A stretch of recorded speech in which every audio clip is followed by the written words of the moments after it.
మీరెవరన్నా అమెరికాకి visiting visa మీద వస్తున్నట్లయితే ఏమేమి జాగ్రత్తలు తీసుకోవాలి? ఇక్కడికొచ్చినంక ఎలా ఉండాలి? మీరు సేఫ్‌గా ఉండాలంటే ఏమేమి చేయాలి? అనేది ఈ వీడియోలో నేను మీకు డీటెయిల్‌గా చెప్తాను.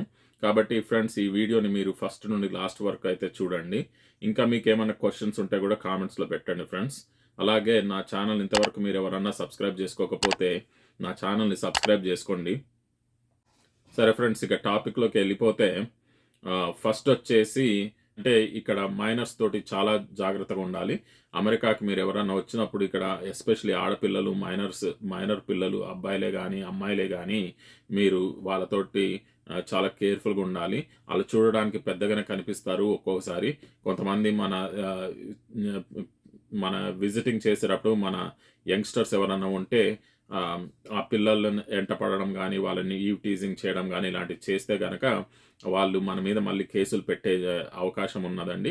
ఇక్కడ మైనర్ విషయంలో చాలా సీరియస్‌గా తీసుకుంటారు.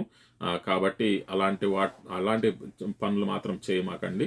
ఎందుకంటే అది చాలా పెద్ద ప్రాబ్లమ్ అయిపోతది. అది క్రిమినల్ చార్జెస్ కూడా ఫైల్ చేస్తారు మళ్ళీ. సో, అలాంటి వాటికి దూరంగా ఉండడం చాలా బెటర్ ఫ్రెండ్స్. ఇంకోటేందంటే పబ్లిక్‌గా బియర్ తాగడం గూడా ఇక్కడ నాట్ అలౌడ్ ఫ్రెండ్స్. సో, మీరెవ్వరు గూడా ఒకవేళ బీర్ తాగాలి ఇలాంటిది ఏదన్నా అలవాటు ఉంటే మీరు కొనుక్కొని ఇంట్లో తాగొచ్చు గానీ, బయట అందరి ఎదురుంగా తాగకూడదు ఫ్రెండ్స్. సో, అది గూడా గమనించుకోండి. సో, ఇంకోటేందంటే ఫ్రెండ్స్, ఒకవేళ మీరెవరన్నా జ్యువెలరీ గనక తెచ్చుకున్నట్లయితే అలాంటియి తగ్గిచ్చి యేసుకోవడం బెటరు. ఎందుకంటే మనం పబ్లిక్‌గా యేసుకుంటే అది ఆహ్, రియల్ గోల్డ్ అయినా, రోల్డ్ గోల్డ్ అయినా, ఫేక్ గోల్డ్ అయినా ఏదైనా గూడా చూడ్డానికి గోల్డ్ లాగా కనిపిస్తే మళ్ళీ ఎవరన్నా దొంగతనాలు చేసే అవకాశం ఉన్నది. కాబట్టి అలాంటివి అవాయిడ్ జేయాలంటే మనం ఎక్కువగా కనిపియకుండా ఉండడమే బెటర్ అనమాట గోల్డ్ విషయంలో. సో, తక్కువగా గోల్డ్ యేసుకోండి ఫ్రెండ్స్. అసలు గోల్డ్ యేసుకోకుండా ఉంటే ఇంకా బెటరు. నార్మల్‌గా మెయింటైన్ జేస్తే చాలా మంచిది. అదే రికమెండెడ్ అనమాట. ఇంకోటేందంటే ఫ్రెండ్స్, ఇక్కడ అమెరికాలో ఆహ్, కొన్ని పదాలైతే వేరుగా మాట్లాడుతూ ఉంటారు. లైక్ రెస్ట్ రూమ్స్‌ని ఆహ్, మనమేమో ఇండియాలో బాత్రూమ్స్ అంటాం. ఇక్కడ అమెరికాలో ఏమో బాత్రూమ్స్ అని ఎవరు అనరు. రెస్ట్ రూమ్స్ అంటారనమాట. ఇంకోటేందంటే మీరు ఒకవేళ అమెరికాలో డ్రైవింగ్ చేసేటప్పుడు గానీ, ఇంకెప్పుడన్నా గానీ పోలీసోళ్ళొచ్చి మిమ్మల్ని ఆపినప్పుడైతే ఆహ్, మీరు కంపల్సరీ ఆగాలి. భయపడి ఎటు పరిగెత్తమాకండి. ఎందుకంటే వాళ్ళకి షూట్ చేసే అవకాశం గూడా ఉన్నది. వాళ్ళు షూట్ చేసే అథారిటీ వాళ్ళకుంటది. ఇండియాలో లాగా లైట్‌గా తీసుకోరు ఇక్కడ. ఇక్కడ ఎవరన్నా వాళ్ళు ఆగమన్నప్పుడు వాళ్ళు వినకపోతే వాళ్ళని షూట్ చేసే అవకాశం గూడా ఉన్నది ఫ్రెండ్స్. ఓకేనా? ఇంకోటేందంటే పోలీసోళ్ళు యూజ్ చేసే పదమేందంటే మిమ్మల్ని ఆగమనడానికి ఒక్కొక్కసారి వాళ్ళు ఫ్రీజ్ అని గూడా అంటారు. ఫ్రీజ్ అన్నప్పుడు మనం ఆగాలి. కాబట్టి ఒకవేళ వాళ్ళు మనల్ని ఫ్రీజ్ అన్నా, స్టాప్ అన్నా మనము ఆగి తోటి మాట్లాడి వాళ్ళు చెప్పిన ఇన్‌స్ట్రక్షన్స్ కంపల్సరీ ఫాలో అవ్వండి. వాళ్ళు ఆగమన్నప్పుడు ఆగండి, కదలమన్నప్పుడు కదలండి, చేతులు పైకి పెట్టమన్నప్పుడు చేతులు పైకి పెట్టాలి.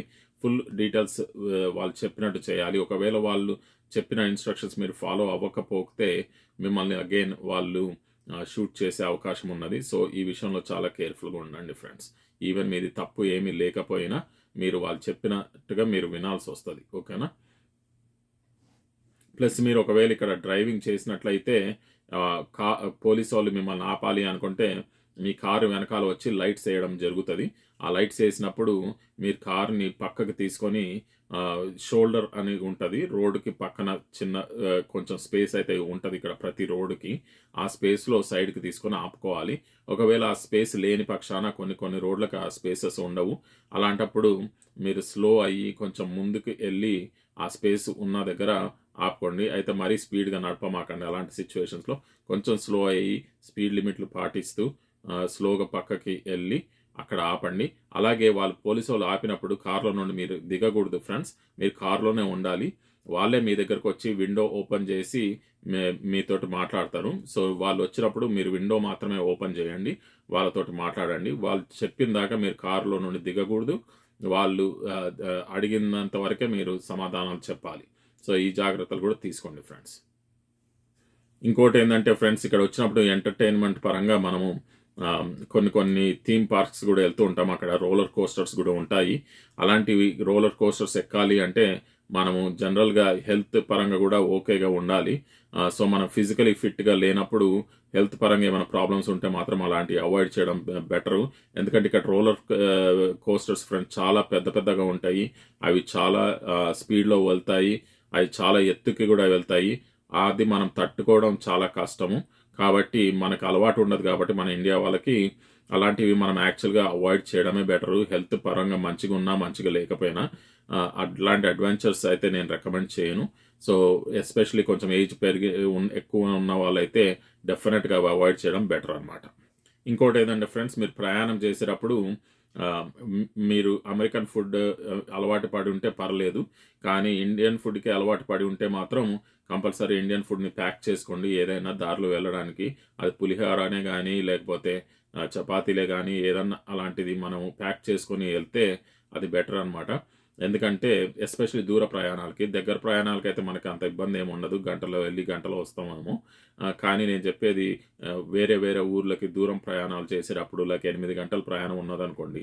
అలాంటి సిట్యుయేషన్స్‌లో మీరు అమెరికన్ ఫుడ్ తినలేరు గాబట్టి, ఒక్కొక్కసారి మనకు అలవాటు ఉండదు గాబట్టి, ఇండియన్ ఫుడ్‌కి అలవాటు పడి ఉంటాం గాబట్టి, మనం ఇండియన్ ఫుడ్‌ని మనం ప్యాక్ చేసుకొని ఎళ్ళడం చాలా బెటరు. అది ఒక రికమెండేషను. మధ్యలో రెస్టారెంట్స్ ఎక్కడైనా ఉండొచ్చేమో ఇండియన్ రెస్టారెంట్స్, కానీ అప్పటికప్పుడు మనకు దారిలో దొరకడం అనేది కష్టంగా ఉంటది గదా! ప్లస్ దొరికినా అక్కడ రేట్లు గూడా కొంచెం ఎక్కువనే ఉంటాయి. సో, అందుకని మనం ప్యాక్ చేసుకొని వెళ్ళడం చాలా బెటర్ అండి. ఇక అది ఫ్రెండ్స్, ఈ వీడియోలో నేను చాలా టిప్స్ అయితే మీతోటి షేర్ చేశాను. ఆహ్, ఈ వీడియో మీకు ఉపయోగకరంగా ఉంటదని నేను అనుకుంటున్నాను. నా ఛానెల్‌ని మీరు ఎవరైనా సబ్స్క్రైబ్ చేయకపోతే ఫ్రెండ్స్ సబ్స్క్రైబ్ చేసుకోండి. ఈ వీడియోకి ఒక లైక్ ఇవ్వండి ఫ్రెండ్స్. నేను గూడా చాలా మోటివేషన్‌గా ఫీల్ అవుతాను అలా చేస్తే మీరు. అలాగే మీకేమైనా ఇంకా ఫర్దర్‌గా క్వెషన్స్ ఉంటే ఈ వీడియో గురించి కామెంట్స్‌లో పెట్టండి ఫ్రెండ్స్. అలాగే ఇంకెవరికన్నా షేర్ చేయాలనుకుంటే చేయండి. ఈ వీడియో చూసినందుకు చాలా థాంక్ యూ. మళ్ళీ నెక్స్ట్ వీడియోలో కలుద్దాం.